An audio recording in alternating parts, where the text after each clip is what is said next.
at the 82nd American Diabetes Association Scientific Sessions National Meeting. Our American Diabetes Association Ask the Expert discussion today will focus on diabetes and the topic IQ, increasing your understanding of diabetes and eye health.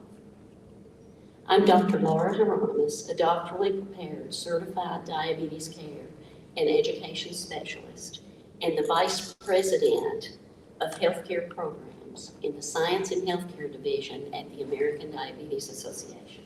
I'm also an adjunct associate professor at the University of Kentucky College of Nursing in Lexington. I will serve today as the moderator for our distinguished panel. Dr. Stephen Edelman is the founder and director of Taking Control of Your Diabetes, or TCOYD. He is also an endocrinologist and clinical professor of medicine at the University of California, San Diego School of Medicine.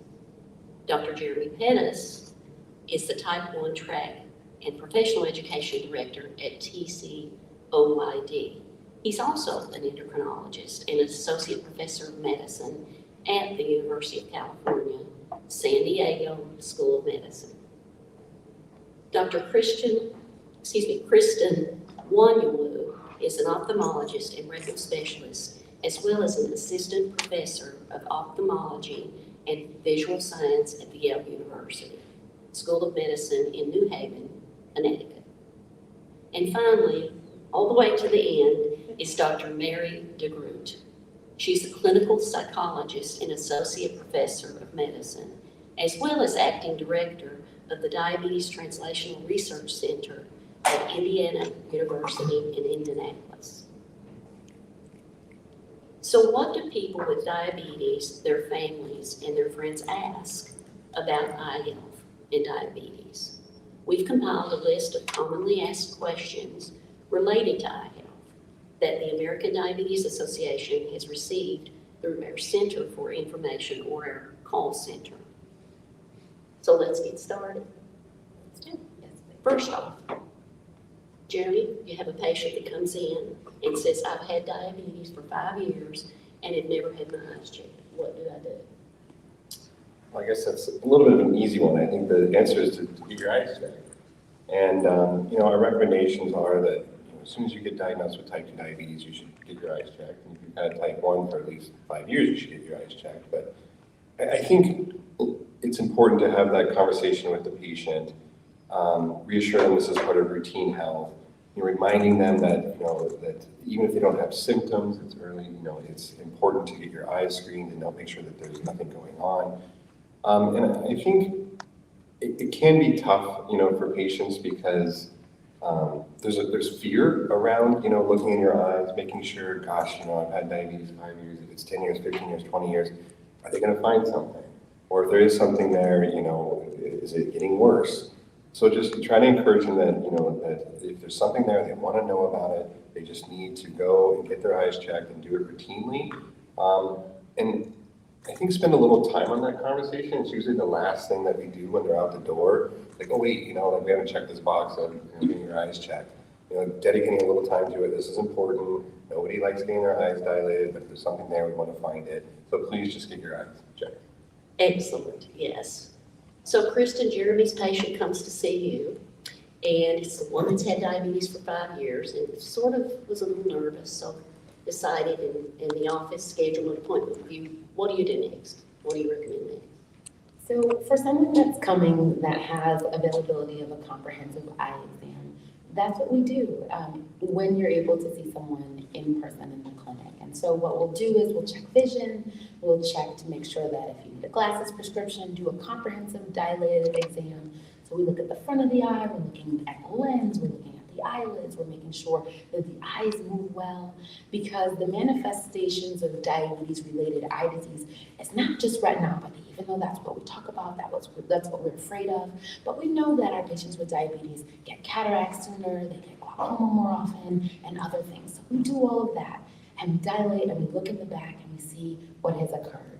And what the pathophysiology or how you end up with diabetic retinopathy is really the environment in your body. And it just changes how those vessels work. And so what we do is we look, we'll see if there's any changes there, and we'll talk about it. But what I really think is gonna come out in this panel, because I've been chatting with this group of esteemed colleagues, is that what we really want you to know is that there's hope, and that in knowing that someone has looked and we've been able to decrease the likelihood of someone going blind for a long time, particularly if we can see early. And so what we do is we look in the back, we see what's happening, and then we make a plan together about what's available and going forward. And while I really agree, and fear can go both ways, you all have probably experienced this, where some people are so afraid that they want to go get their eyes checked every day, which is not recommended. But there are also some other folks that are like you're saying, that are saying, oh no, you may find something, and I got a lot going on already. But what I want people to know is that having that opportunity to see what's happening will give us an opportunity to change that trajectory. And if we have enough time, a lot of times we can save vision, which is our favorite thing to do. Mary? Yeah, so I love these responses, and really to offer to people with diabetes that what you've just heard here is providers providing us, all of us as we were listening, with a mental framework of how to think about eye health and preserving vision, and understanding what eye care means. And I think having that framework, if that's not something that you feel like you may have received in that kind of last minute conversation, that's a great question that you can ask during your appointment of how do I think about eye care? How do I think about it now that I have diabetes for 5 years? How should I be thinking about it 5 years from now?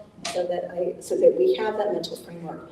And when we do that, it's very natural to worry about eye complications. But if we have information, most of us who work well with diabetes are knowledge copers. We do better when we have more information. So if we ask about that information and we make use of the expertise of our providers, we can do that.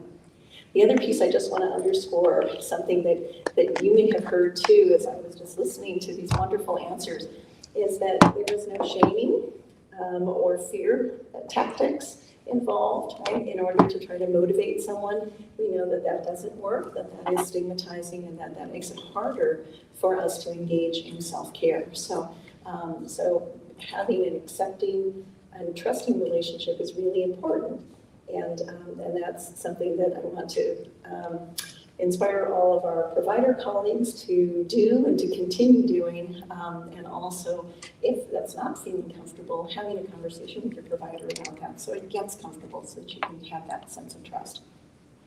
Yeah, I'll just add that, what do patients think about with eyes and diabetes? They're afraid of going blind. Yeah. And I think I've had patients who say, gee, I've only had diabetes 2 years and you're telling me I don't need my eyes. Yeah. Then I throw in this scared, no, I don't. But I tell you what, I've sent people to the eye doctor early just because, it relieves them. And you never know what other underlying eye problems they have. So, then a lot of times the family members are saying misinformation too. So you can display those myths. So yeah, that's all I had to add.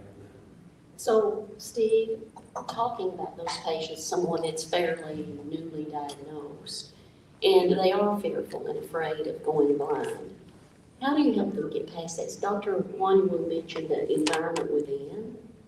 As an endocrinologist, what do you do to help that patient understand what they can do to live their best life with diabetes? Yeah, I think, like you mentioned, Mary, it's about communication, relationships, and you may not get it on the first visit, but I think you sort of have to let them know that you want them to have trust in you as a provider, that I've been seeing patients for a long time, and you can tell them a lot of the issues that we have with diabetes, you don't have any symptoms.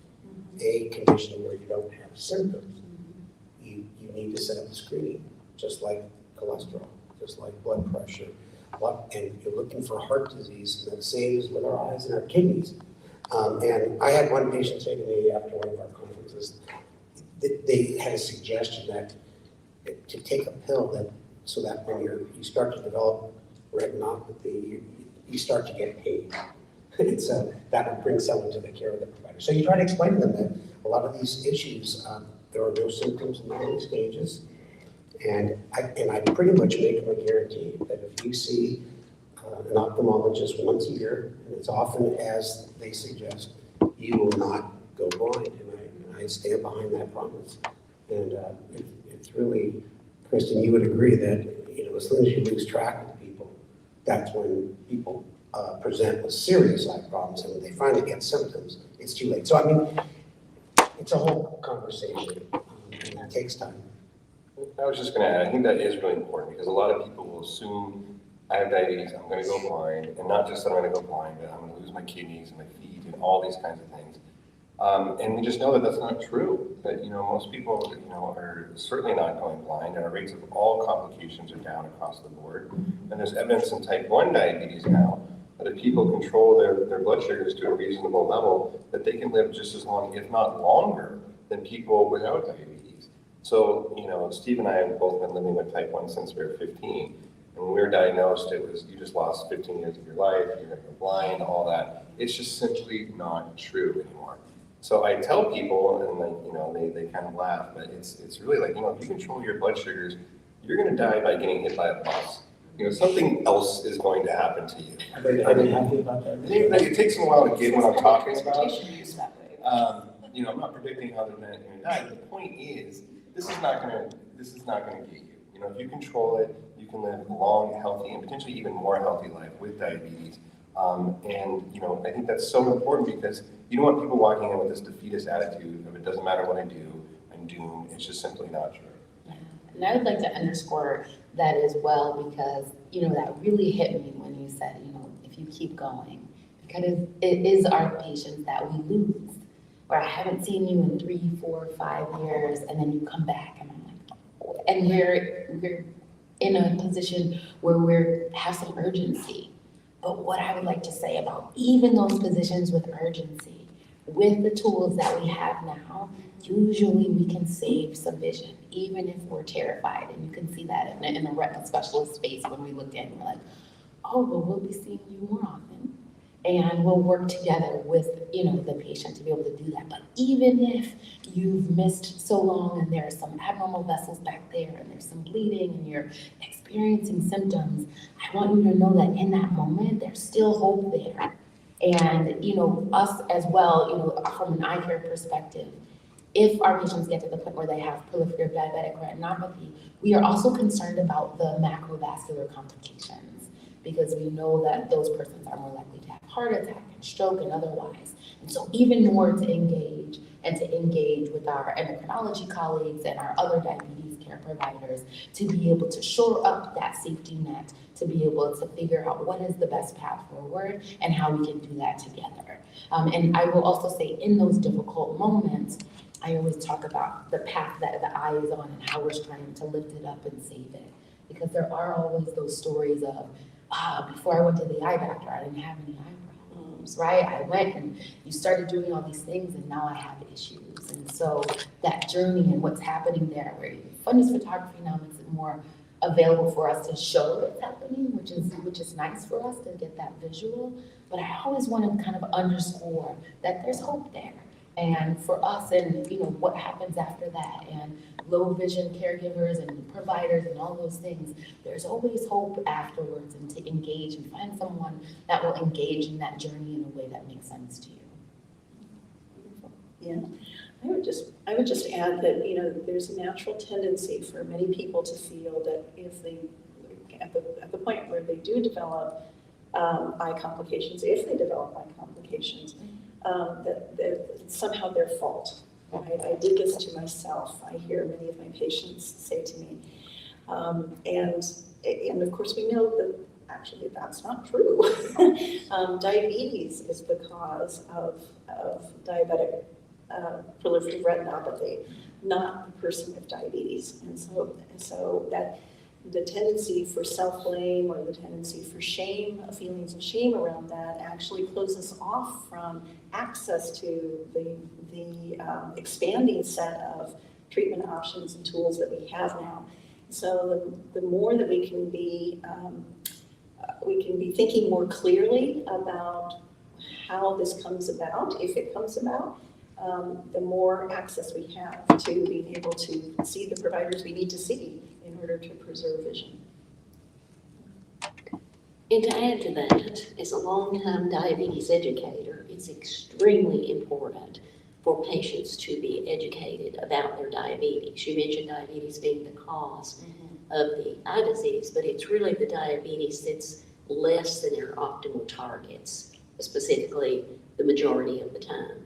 So continued hyperglycemia can damage those blood vessels in the eyes.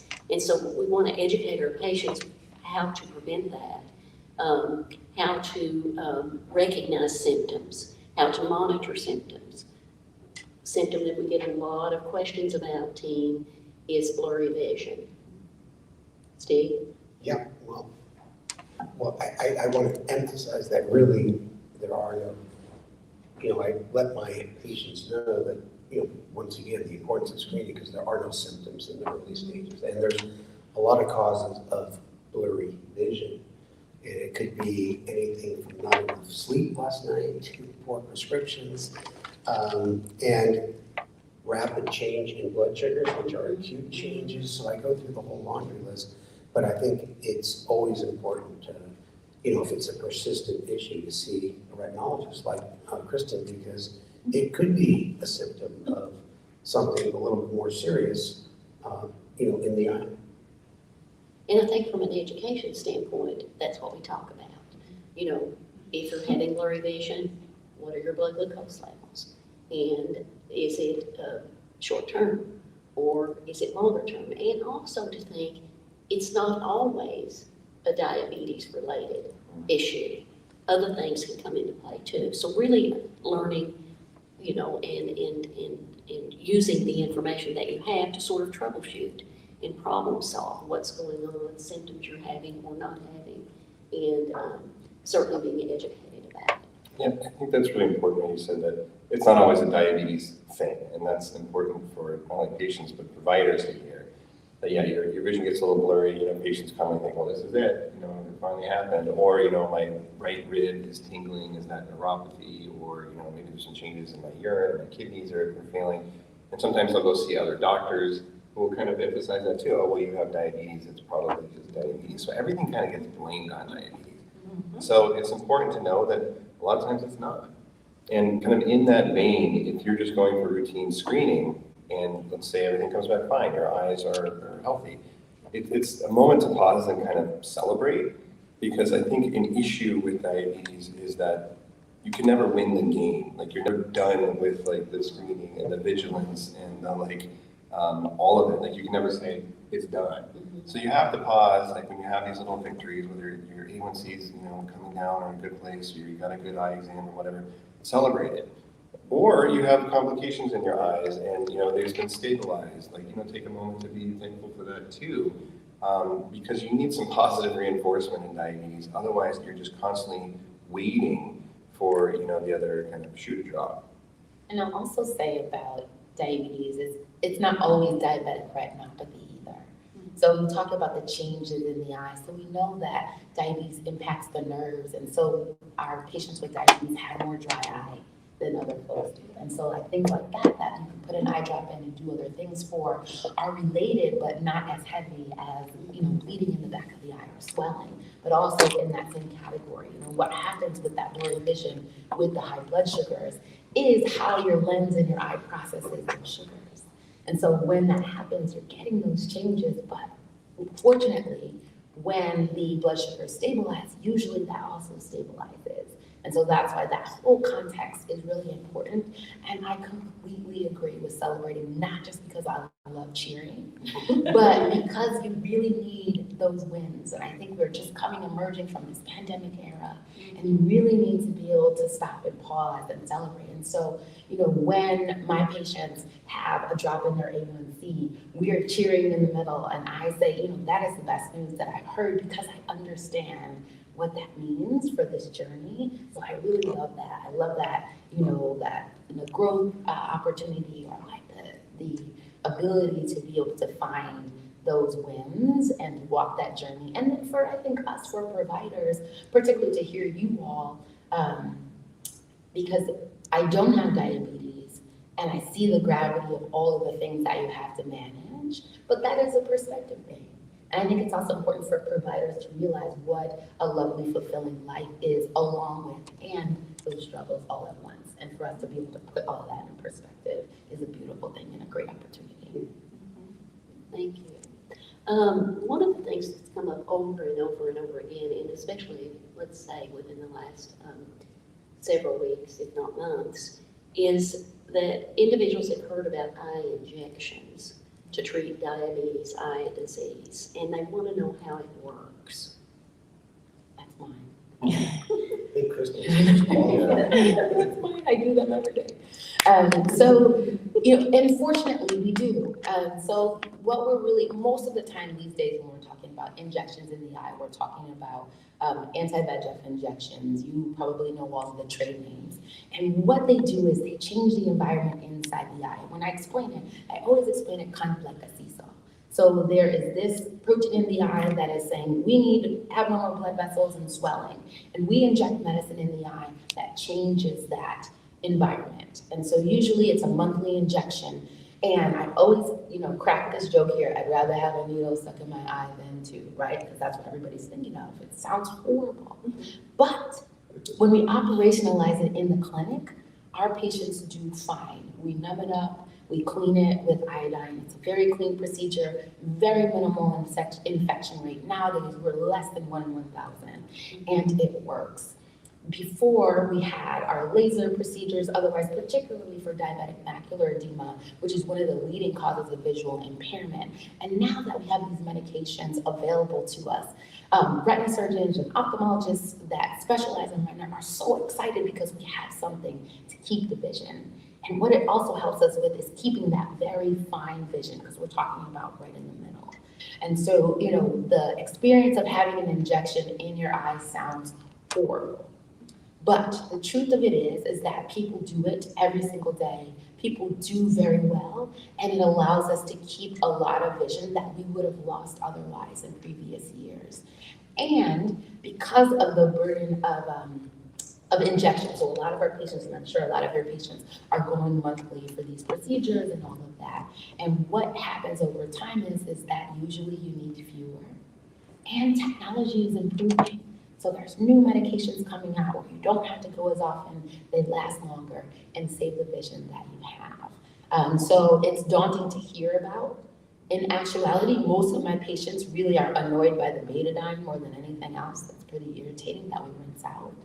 And it gives us an opportunity to give people vision that they didn't have before, and that's why we're so excited about it and excited for the future on what it will bring. One other thing too is insurance coverage. That's always a big one.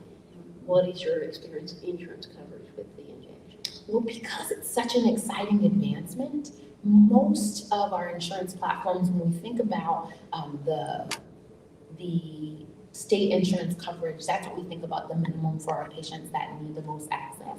Most of them cover anti-VEGF injections, usually without a copayment or otherwise.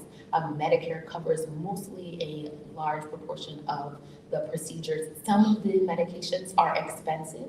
The good news is that a lot of the organizations and the companies have copayment programs that you can enroll in that'll allow you to meet those minimums.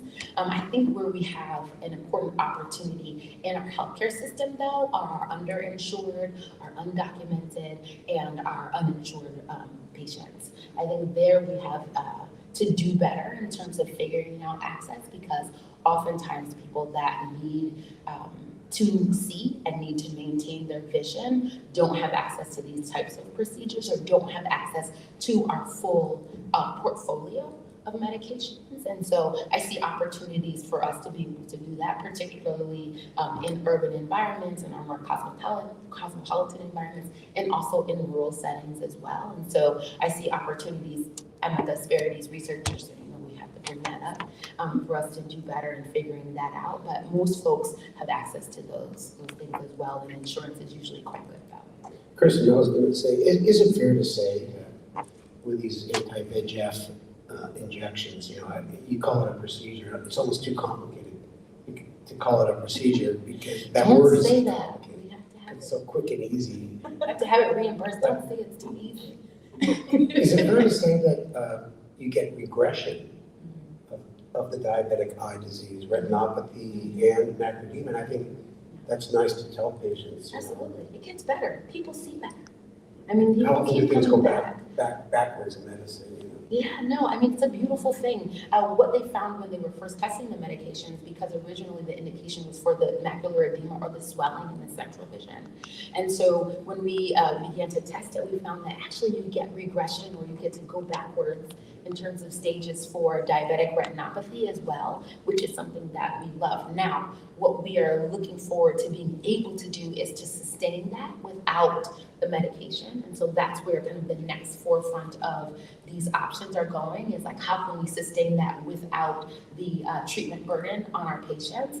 But we'll get there. I think that that's something that's an opportunity that we will be able to do. But it's so exciting because we can bring some of that, where before we were trying to keep you at a certain level, but now there's opportunities for you to see better, to get that reading vision back, to get those things and do the things that you love doing, and you need that focused vision to do it.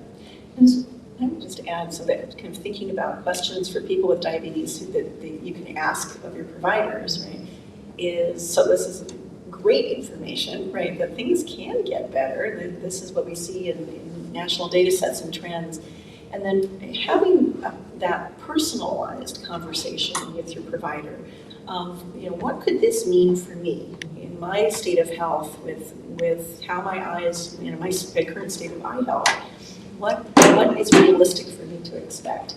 How will this go? What's involved in this procedure, and that helps to allay many of those worries and fears that people may naturally have.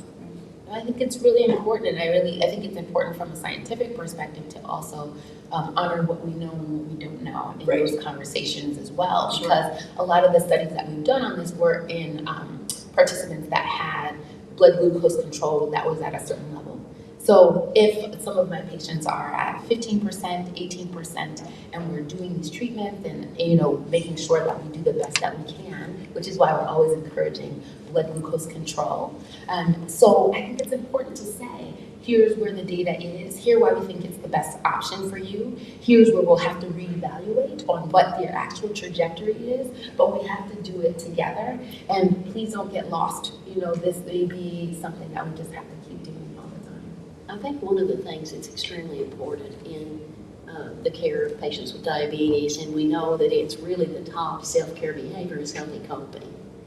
And so sometimes patients they just get so upset about a new diagnosis, or, for example, if their physician has just told them that they have severe eye disease, and maybe that's all they heard.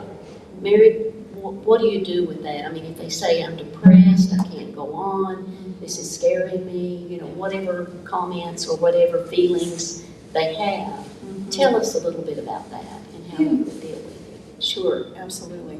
So I think the first thing to know is that whenever there's a new diagnosis, including the diagnosis of diabetes to start with, and then a new diagnosis may go hand in hand with diabetes. That could be vision change, that could be other diabetes, long-term diabetes complications. It's normal to experience feelings of loss and maybe even some grief or maybe some resistance to change. Medical diagnoses mean that there has been a change. At a minimum, there's been a change in our language that reflects the change in the body. And that's hard because none of us really like change. We can aspire toward it, we need to make it, but change is difficult. So the first thing I think is really just to honor that there may be some feelings of loss, there may be some feelings of grief. Something may not return to the way it had been before, and really practicing some self-acceptance around that, to make a little bit of space to honor those feelings. They won't always be there, and our relationship to those feelings may not stay the same. In fact, it doesn't stay the same. It grows and it changes over time. But it's important to notice that.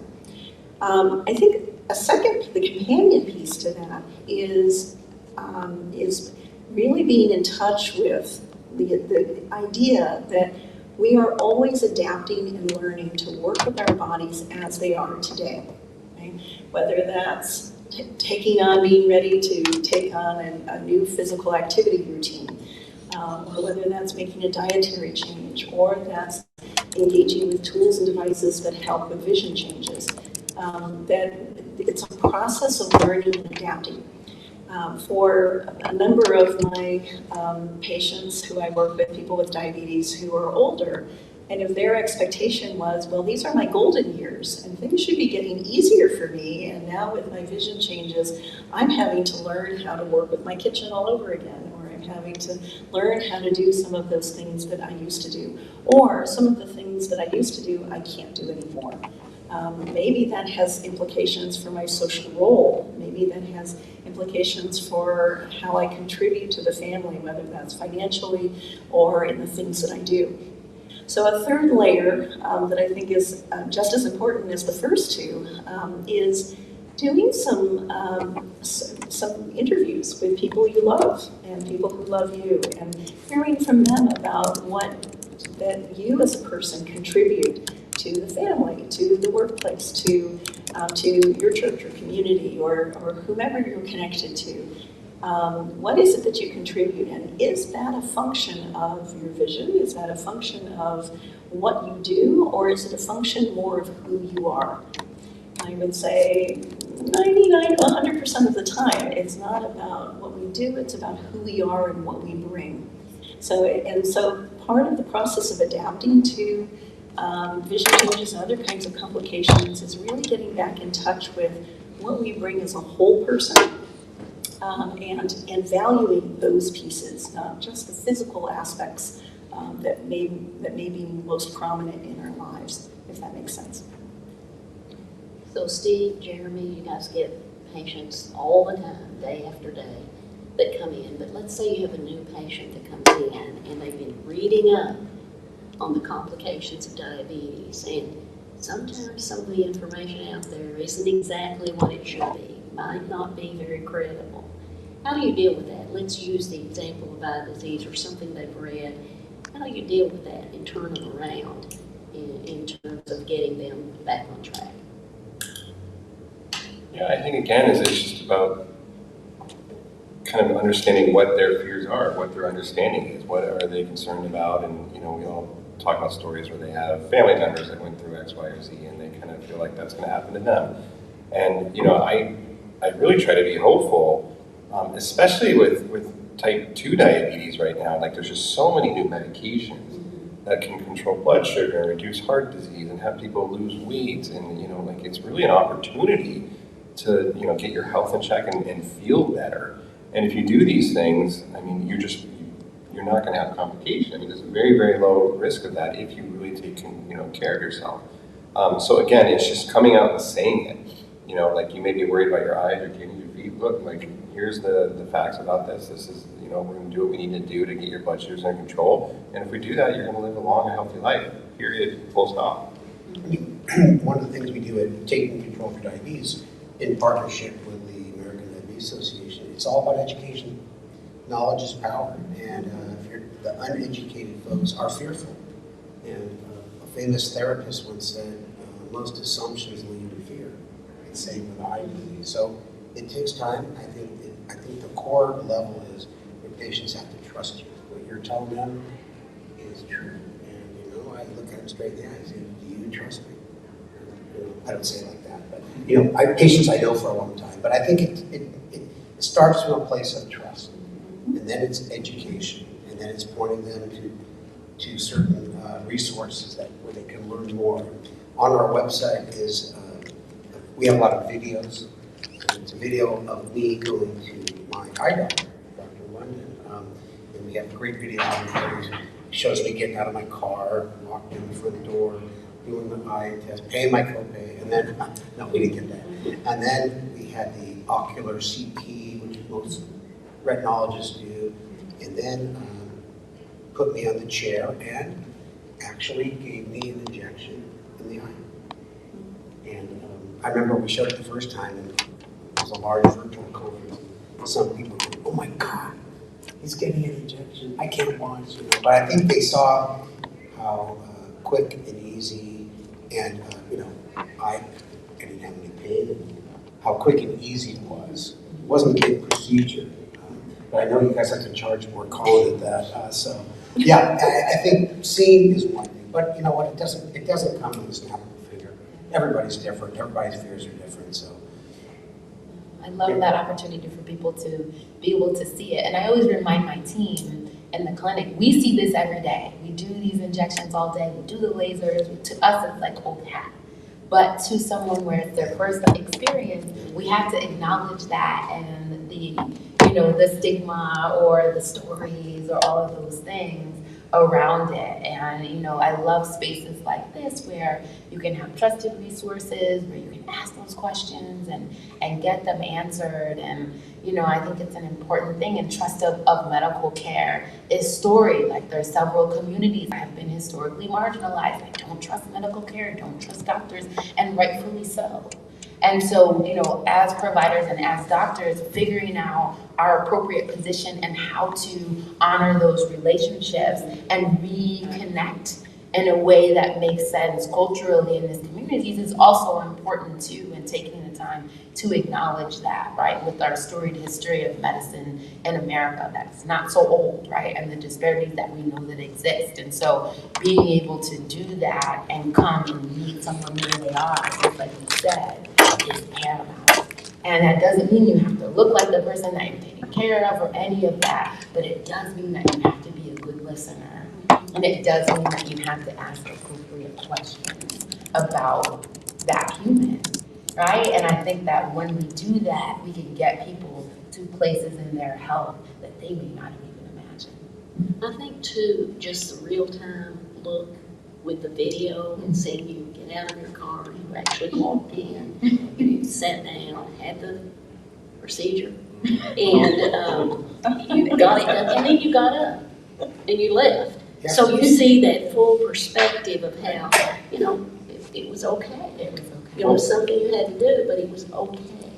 I think the other very powerful piece of that, if I can brag for Steve a little bit, is that, he's been dealing with some eye complications, but here he is, a professor of medicine, an endocrinologist, somebody who knows everything about diabetes, has access to care, but treatment was just different a long time ago, so the point there is if you have complications or they do develop, we've said this, but it's not your fault. And there still is a lot of stigma that people put on it, so I think that was very helpful for people to see, that this can happen to anybody, crosses all socioeconomic, boundaries. And if it does happen, that these shots aren't that bad, so for God's sakes, do the treatment you need to do to try to save your vision. I've tried one for 52 years, so but there is guilt and shame because people get up on podiums, people with diabetes, and they lose the little bit of sensitivity. They say, I've had diabetes X number of years, and I don't have any complications, and then the crowd cheers. And that makes me feel bad, and feel bad for the people that do have that. But I think things are changing now. But we just have to, no one means to, anything negative, but it does happen. And I think it's important to note that, as a health disparities researcher, complications are disproportionately in certain sectors of the population, as marginalized groups. It's people that have low resources in certain communities have more complications than everyone else. They have worse diabetes. And so I think, understanding those systems of power in place as well and seeing that for what it is and figuring out what we can do together to focus resources on folks that need them, I think is also an important thing to say out loud because my clinic is disproportionately those are the folks that are in there having those treatments and having the poor end of outcomes. And those are the people that can't get to me as often because of the way that their work style goes, right? And I just gave a talk on social determinants of health. And so we know that our patients with food insecurity have a worse time managing their diabetes. And we know that people that are unemployed and outside the system and don't have insurance don't do as well. And so I think as a community, that's important to also say that yes, these things are available to you.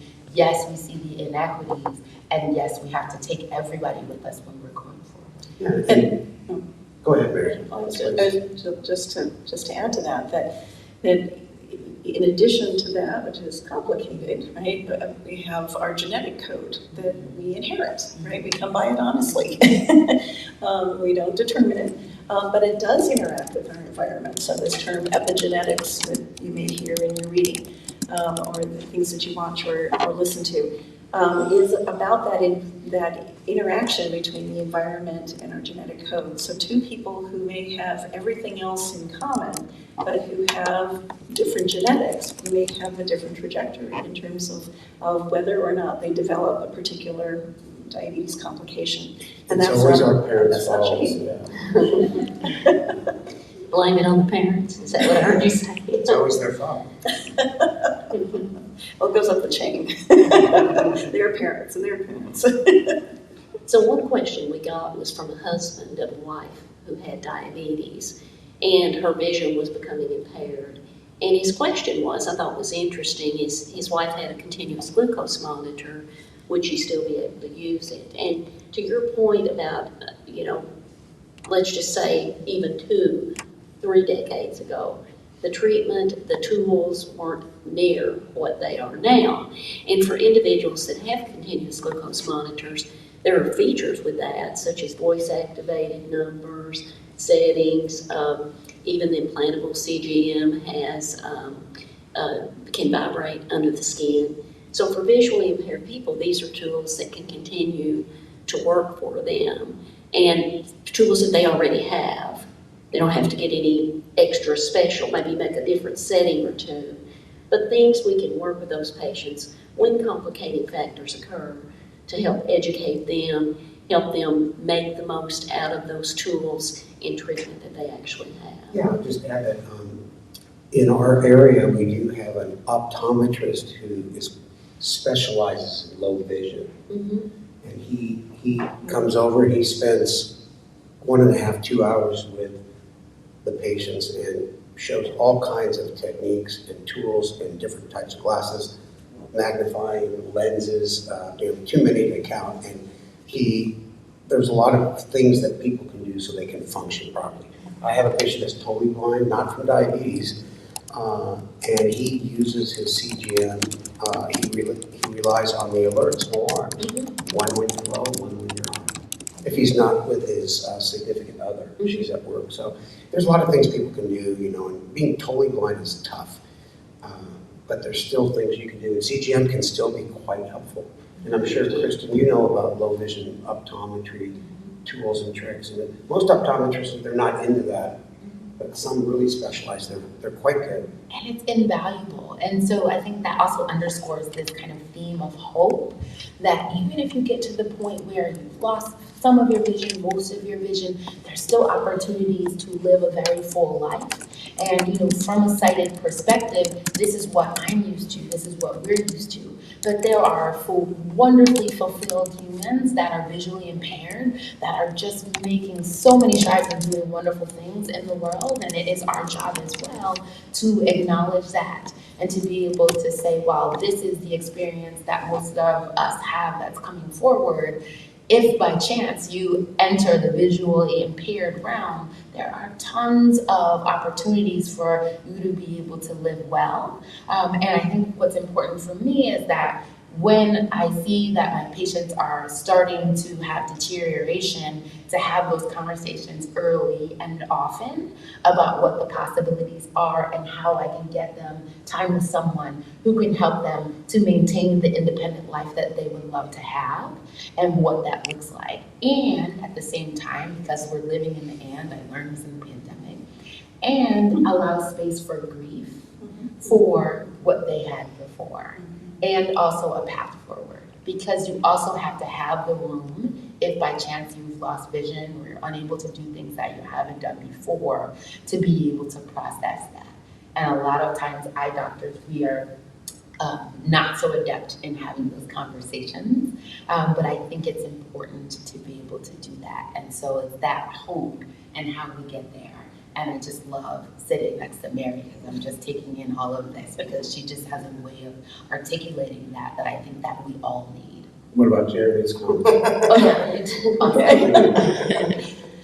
I would add add just one other piece to this, and I love sitting next to all of you too. Well, two pieces. One is just to honor that there are feelings of loss and failure by providers too. And so sometimes as providers, we may double down, right? And we want to double down on our messaging in order to prevent our next patient from having difficulties. And it's all very well intentioned, but it may actually end up creating more pressure and not being helpful. So just to know that providers have feelings too, and we need to honor those and be tuned into those when we're having those feelings, if we're on the provider side of the equation here. Mary, I feel so seen. Oh my God. Oh, It was amazing. I don't think anyone's ever said that to me out loud, but that is a real feeling, especially as a surgeon, when you're trying to save this runaway train or, you know, whatever is happening, and you're trying to pull it back and you're using all the tools that you have, and it's still not, you know, the art of medicine is just that art, and it's just not going the way that you'd like it to go. So I love that. Thank you for that. See, I knew that. I'm sorry, I interrupted. That's but I okay. had to say that. That's okay. And then a kind of a separate thought about this is about social support. So we tend to think about that in terms of caregivers or the people who love us, who are in our lives, who are on the journey with us. It's also about learning from each other, right? Learning from peers and learning and connecting with community organizations. So, for example, in Indianapolis, we have the BOSMA organization. It's a nonprofit organization for low vision and blindness, and they have occupational therapists and physical therapists and folks who do a lot of trainings for folks who are along the low vision or loss of vision end of the continuum. There are many national organizations, and we're ADA here is contributing to this conversation in a very real and poignant way today. And so it's really, you know, just as you would for any other aspect of your life, if you were shopping for something from Amazon or you were doing anything else, you want to be informed, you want to get resources. You want to find out what's available in your local community. It will be medical providers and peer support, and medical providers and community organizations. Unfortunately, we're in a place in most places in the U.S. where we don't have one unified place to go. In many communities, in Indianapolis, we have what's called 211, which is a list of community resources that runs the spectrum of kinds of things, and it's a good starting point. But we have the internet, and we have ways of having caring family members do searches for us if we're not in a position to do that ourselves, to find those resources that are local and that can round out the picture of needs. So I think if nothing else, you all can see the passion within our team for these topics and the importance of eye health in individuals with diabetes. And by the way, our outfits are quite color coordinated, no plan. We're all here and we all match just great. So I heard the message of hope as a very important one. And in 1 to 2 sentences as we close, we'll start with Mary. Just give us your final parting thoughts. Mary? So, you know, I think it is about thinking along a continuum that complications can be minimized, they can be avoided for some people. They are not an end point, and that it's really about learning and adapting all along the life course with diabetes. Diabetes is a challenge, emotionally, physically, behaviorally, and if we adapt and we continue to learn and we remain as flexible as possible, we can continue to negotiate our relationship with diabetes throughout that journey. My turn. I think I would say, don't get lost, and there's hope. Because as a retina surgeon, I have so many more options if I've been keeping up with you, following along, and I can keep you close to your best possible vision. And so, you know, whatever alarm system, however you move through the universe, keep us on your radar and keep us in perspective and all the things that you have to do with regards to your diabetes, because eye health is very important. And if you haven't, and if for some reason it has been unavailable to you, come back to us so that we can go together along whatever journey we will be on and find that trusted eye doctor that will do that work with you. And there are possibilities that we didn't have before that you can get excited about. Yeah, I would just say on the, very kind of like medical aspect of this whole discussion is that there's so much changing, like day by day. We're at this meeting at the EDA hearing about new medications that are just literally extraordinary. So if you have type 2 diabetes, you've probably been trying to lose weight for decades, and now your blood sugars are high, and your family's yelling at you to not eat this and not eat that. And it can be easy to lose health, and then of course the eye disease, and all that kind of comes into it. So just check in with your provider, because these new medications can really be truly life-changing. And it's exciting. If you have type 1 diabetes, same thing. All the new technologies, continuous glucose monitors, insulin pumps. It's hard for us as endocrinologists to keep up with these new therapies, which is a good thing. It means that this is just like exponential explosion in what's going on for diabetes management. I mean, I was diagnosed in the 90s, and for the first, 20 years, there just wasn't anything, nothing changed. It's regular NPH and a blood sugar meter. Now there's a new CGM every year, a new pump, and same thing on the type 2 side. So keep engaging with your healthcare providers, keep using all the tools at your disposal, and you can do really, really well. Yeah, I'll just say a few words. I think you three said it all. I go back to the themes of why I founded Taking Control of Your Diabetes. I feel like, as a person living with diabetes, you have the main responsibility for taking control of your diabetes. Utilize your health, your resources, your family, and then knowledge is power. Be smart and be persistent.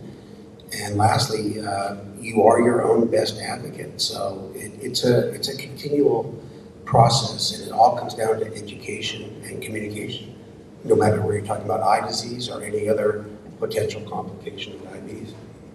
As a diabetes care and education specialist, I'll echo that knowledge is important and it's powerful. One of the things to think about when you go to your eye health professional and you have an eye examination and it looks great, you're told it looks great, everything looks great, you're in good shape, your eyes look good, no diabetes in your eyes. Well, keep in mind that you need to continue to go. That's good news, but as the team mentioned, the symptoms are silent. You won't often know until really the complication is more severe. So keep up those eye doctor appointments. Go, do your best, and we hope as a team that your eyes maintain optimal health throughout your career with diabetes. Thank you all very much.